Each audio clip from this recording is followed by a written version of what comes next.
so we got Fios yesterday. So we shall see how it goes. But my connection, no guarantees on Twitch, but my connection should now be much better. We should have infinite upload. Like we're talking a gigabit upload right now. So like, if we get any dives, it's Twitch, not me. That's what I'm saying. It looks like we got an F in chat for the silly. But yeah, it should be really good now on my end. But we are still limited by Twitch. Twitch, of course, is very twitchy. 'Cause Twitch. Little did they know how their name was so appropriate. Even more appropriate than they thought. Right, Kiki? Good girl. Okay, Keeks, we got to mix up some carbon scoring blue. No, we do not get to nom on my box. No, we don't. No. Yeah, you got to settle. You can settle in here if you want to. But you got to settle. One way or another, little ba. Nombat with 31 months of Prime. That sounded like it should be a song, Papa. Yeah. Okay, let's get our blue. Yeah, you can be over there, Bob. But you just can't chew on anything in there, okay? Good girl. Oh no! Did I miss it? Hold on. I probably was just busy trying to entice a Kiki. Yes, Crowley. I saw it. Also, it was buried under Quindy's F. It's a good thing that F hit before, not after. Life, the universe, and everything. Indeed. 42. Hold on. Let's get this going on, Papa. Yay! Most of those months were... Well, it still counts. A very large F. Well, like I said, though, not my end. Not my end anymore. Hamster lunch. Got it. Hamster absented for lunch. Do I want to get some shading on this? Yeah, I do. Yeah, I want some shading. Or do I just want to bring it up? I could just bring it up. Let's just get our carbon scoring blue and then our carbon scoring blue plus a little bit of white. Twitch is being sassy, I see. Okay. I was gonna say, now, I at least, with the Fios, we are now hopefully reducing the amount of crazy. Kiki, no ma'am. 1 second. Keekster is yeah, you're gonna get exiled. Those are not for you. Yeah, exiled dog. Yep, exiled. Yep, shouldn't have tried.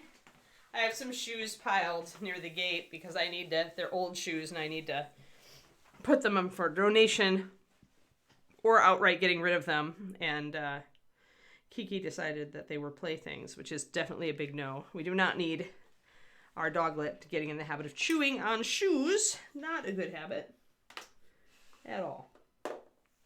So, exiled. Oh, dearie me. So this morning I signed up for something I may regret. Because tomorrow I turn 51. Believe it or not. And I decided that since my jogging was going well, and my Couch to 5K was going well, that I was going to try out an intro to CrossFit class. I do not know why every gym of any, decent review here in the Bay Area is like a CrossFit gym, but it's true. Any normal gym gets 2.5 stars apparently, and and yet there are CrossFit gyms that are getting 4.9. So I'm like, all right, I've never done it before, ever, but I used to really like doing weights when I was young and spry. And it is something they say you should do for your well-being as you get older. So I thought, I will try it. It is another one of those high-intensity exercise things, but it's not. The one that I chose offers classes for 60 and over, which is not me, but that essentially means that they have enough of an older demographic in that gym to not be full of testosterone-laden crazy. So, yeah, I mean, that's pretty much what CrossFit is like, there's definitely, I mean, you get your heart rate up, but but it is a lot of strength training. So I figured it's not cheap either. So I like had to really like look at my budget and we'll see. But apparently it's like a month at a time sign up. So, cause it's X amount per month. If they want me to sign up for a whole year, it's a no. But I'll try their intro class, and if they will let me sign up for a shorter period so I can try it out and see if I like it, then I will do it. Well, there's a lot of misconceptions about CrossFit. I did a lot of reading because I was like, okay, why are the 3 gyms that are rated really high in my, like, right near me all CrossFit gyms? But like I said, that I went for the one that obviously had older members, because that means they know how to deal with bodies that are not in super athletic optimal shape necessarily. Because I have considerations that I'm going to need them. Essentially, when I meet with them, I'll see how open they are to the fact that, I have spinal degeneration. I cannot do sit-ups, stuff like that. Are you willing to meet me, like, where I am, that kind of thing? I think it's very important when you join a gym like this, that the person that is going to be training you understands that you have limitations. And if they're not serious about that, then you're done.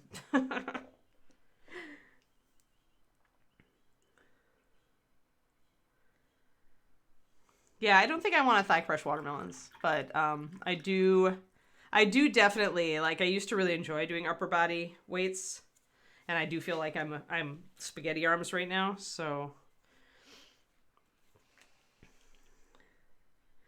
I mean, they say optimally you should do like 4 days of cardio and 2 days of strength training as you get older to help keep your mind and body sharp. And I want a sharp mind and body, so I am like, all right, we'll give it a try. Because, when I looked at just normal gyms, the freaking memberships have gotten so expensive that, especially if you want to do classes of any sort, like some of them appear cheaper, but if you want to do a class, then suddenly it's a lot more expensive. And so I was like, I could just join this CrossFit gym, get 2 days a week of, strength building, actually have a coach and a small class instead of being thrown into the middle of a huge class of people who are all more fit than me. And, yeah, it sounded better. Yeah, exactly, Kearney. Go sabah to them, right? Like, if they don't get it, like, people who do personal training, like, where they ought to be is everybody in the world needs to get more fit, right? It's like, okay, most of us in America and probably Europe could stand to be a little more fit, right? Like, why don't these people make it their mission to, like, help the people who really need them? Instead of helping the people who are already terribly fit, just get a little bit more fit. It's like, that's what I was looking for. I read all the reviews of all of these places, and this one is the one that I was like, all right, this one sounds like they actually have a clue.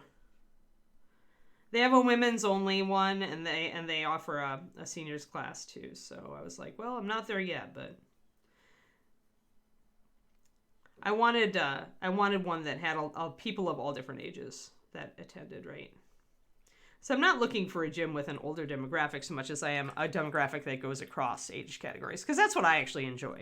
I enjoy being around younger people and middle-aged people and older people. I like having a mix. Yeah, anyone in first world countries, yeah. Right. And so I just feel like sometimes I look at these gyms and they're just like all about helping fit people get more fit instead of helping the people who really could use like an understanding attitude, like making it accessible, right? Okay, so you can see, hold on, let me get in focus. So blues are blues, but gray blues are a little more easy on your blending. But you can see that my paint is way too thick. I can see brushstrokes here. You can see brushstrokes too. If I was doing texture, this would be an okay consistency, but I'm not looking for that much texture. I was looking for more of a smooth coat here. So I am going to add more water. And my colors are a 4-to-1-ish or a 4-to-2 carbon scoring blue and pure white. And this is a 4 white plus 1 carbon scoring blue. And then that is regular carbon scoring blue. I may decide to put a shadow in there, but for now... Oh yeah, a lot of people actually, I think, do that, is they use it, especially if they're a swimmer. If they really enjoy, if swimming is your sport, it makes sense to just get a gym membership for the pool. And I think a lot, especially like the YMCA of Palo Alto, a lot of the people, like moms, want to join it for their kids. So the kids have access to a pool.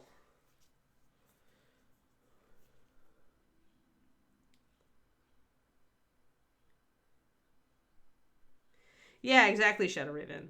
And that's important when you're older and not fit anymore, right? Because the thing is, even if you're terrifically, like, if you're 100 pounds overweight and you haven't, like, walked in ages and you puff even, like, walking to the mailbox, you can still start somewhere, right? But you need somebody to meet you, or you need to meet yourself at that place, right? And understand that you're going to be doing really, really low impact until you slowly build up your endurance again, right? But, and so this is a little better. You can see that it fades a little bit better, but I'm still getting definitely demarcation lines. This is just a kind of a lesson in how much you actually have to thin your paint.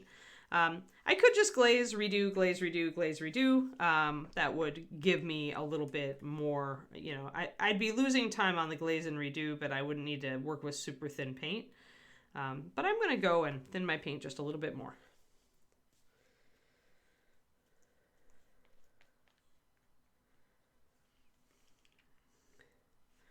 But yeah, I mean, especially with as, you know, as we go here, you know, with our lifespan's getting longer, right? But our quality of life when we get older isn't necessarily great. And exercise just helps so much with that.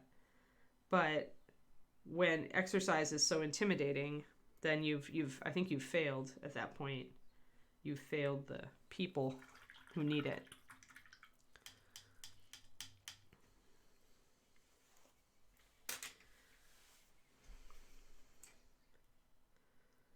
So this is probably going to be a little bit much for me, but we'll see. We'll see. Like, if they really work, like, with my fitness level, which right now, on a scale of 1 to 10, I think I'd put myself around a 3 or a 4 at fitness level.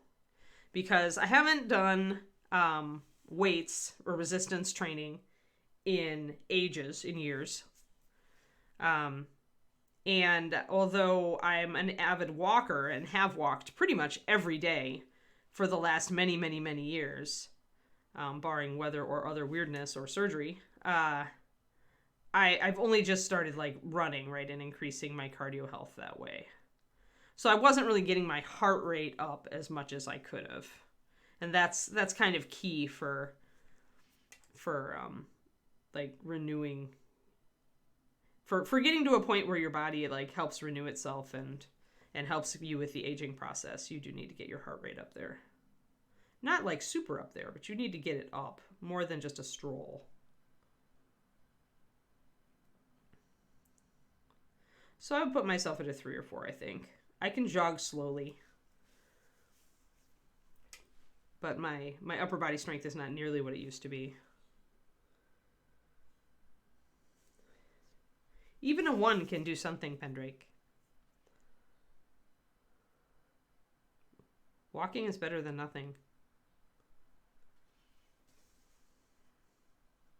I worry about all my older friends because if they just are terribly sedentary, it just does not help you as you get older. Your body just wants to decay at that point, and you're not giving it any signals otherwise. I want my older friends to stick around so we can talk about mini painting for many, many years to come. Slayer, I am not. I mean, you should try it. I always tell people, try both. Try both, Slayer.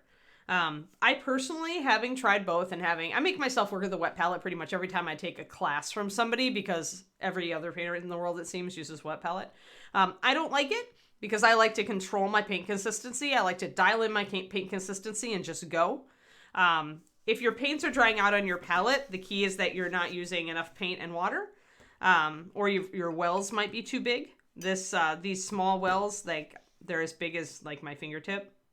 And so when I put about 4 or 5 drops of paint in here and then I add a couple drops of water, as you can see, they make kind of a nice deep puddle.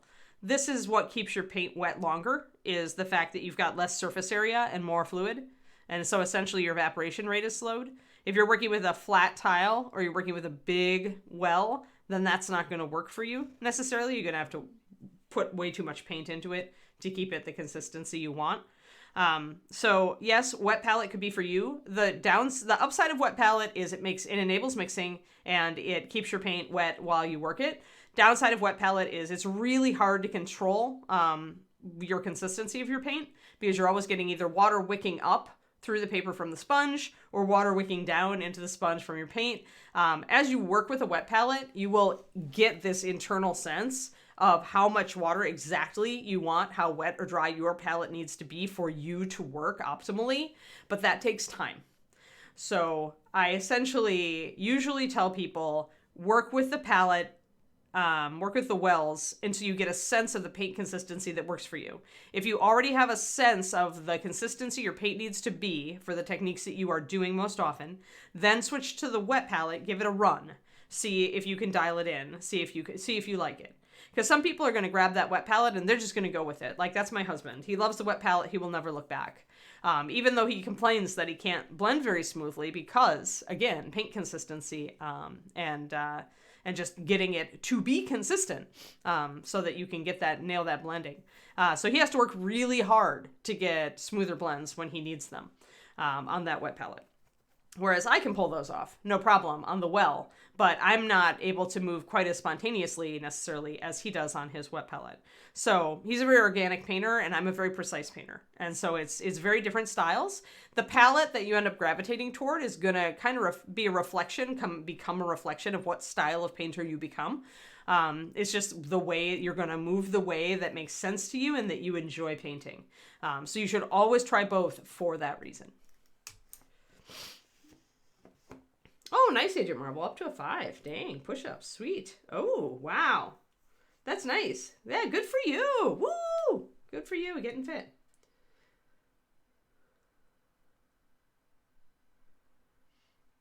I don't know. I kind of like jogging, Shadow Raven. I've always kind of liked it. I would have liked it better if I had better cardio fitness. I'll have to go to biking as I get older, just for my knees probably, but it's like, I actually don't feel like safe biking on the streets around here. If I was in the country, it'd be easier. Yeah, well, health issues will do that to you. I'm there, Cornico. I also was in better shape and then I wasn't. So yeah. Yeah, endurance and cardio, good. Yeah. Yep. I feel it. Good for you. Yay, everybody. Good. Yay for fitting. Yay for getting fitter. Kermit the Frog of speed.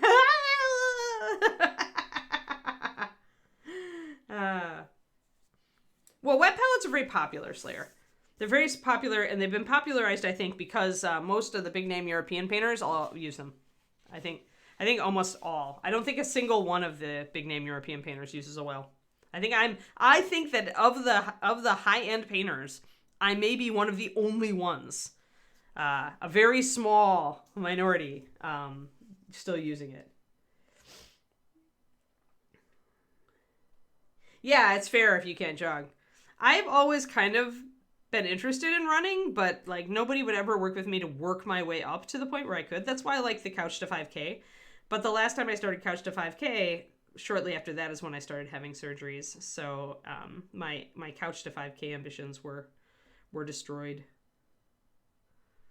And I tend to run in a way that, like, I don't pick up my feet a lot, so I tend to run in a pretty low... My knees feel fine after my jogging so far, so we'll see. We'll see. All I know is that I really love walking, and I like that movement. Like, I like it more than biking, and I feel like I can get my heart rate up more effectively. Oh, yeah. Yeah, that makes sense. Yeah, when I was heavier, I certainly couldn't jog. Oh, nice. Good, Kodiak. Yay. Yep, and of course, you can also tell them about this stream. You can always watch some of the VODs and get an idea. So now we're getting kind of a softer look. You can see that soft appearance. You can still see streaks, right? So you can see as I get... Yeah, I had to drop weight. I mean, if I wasn't currently, at a pretty good weight for it, I wouldn't be running. But I'd have to try something else. But I'm kind of glad because that I am, I tried it. I was getting, I don't know. There's just a point where when I need to jog someplace, like if I'm like, I'm late and I just want to run across the parking lot or something, and doing that just makes my whole body feel bad. Like that makes me just feel bad about where I am fitness wise. Like I was hitting that point. I was like, and it was making me feel just generally sad. So, and I also think that running can be hard on the body or not as hard depending on how you do it and what you do, right? Obviously there are some severe, running a 5K is probably not easy on your body, but I'm doing couch to 5K just so I can up my fitness and my heart rate more than that I want to run a 5K. No, it doesn't actually. It's got I use the old Couch to 5K app, the one that was originally popularized. It's not even supported anymore. I think the company that made it is not even around. It has like a virtual coach. You can choose females or males or depending on what you want. But I actually don't like the coaching thing. When I'm running or walking, I actually get kind of in the zone. And I just like to go. Like I don't actually want anything more than just the time to walk, time to run, kind of thing. I like having a female voice, but that's about it.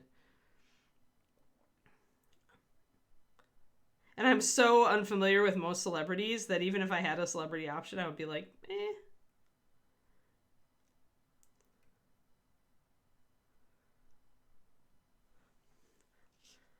So now you can see where I am. You can see still you've got little bits of streakiness, but you see how blended that looks, right? You can see how if you glaze over that, you're going to be able to get it to look nicely blended pretty easily. But yeah, so I'm going to try the CrossFit and see if I like it. That's what I just signed up for an intro to CrossFit class, Kodiak. We're going to see how much it breaks me.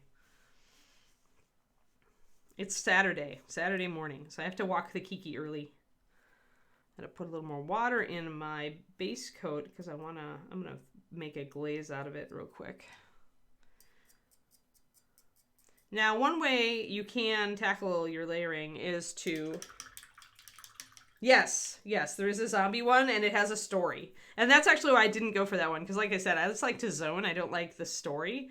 But apparently there is a story. Yeah, I think it's Zombies Run is what the app has been. And that app's been around forever. Like since pre-pandemic, it's been around and popular. It's one of the more popular running apps out there. So yes, if zombies chasing you will motivate you to go faster, you should use it. But mostly for me, this is a way to increase my cardio endurance and get my heart rate up, get my heart into the zone I want it to build cardio fitness. So that I can, and originally, I mean, my whole goal with this was I want to be able to hike with David without like totally blowing myself out. Like David still obviously being younger than me and also being just generally more cardio fit than me. He's got that weirdly, he's not an athlete, but I feel like he's got a certain amount of natural athleticism. And he can just go like on these hiking trails at Yosemite. Like I was falling behind. And I don't like that feeling. Like, and I know it's just, me being not fit. And so that spurred me to start this whole thing to get in better shape in general.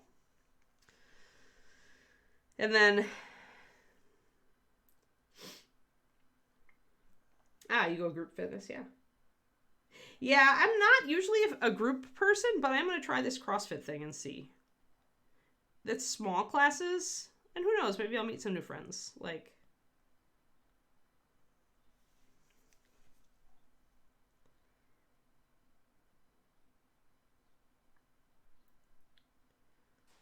so when you're trying to blend, one of the things that you can do is you can take the color that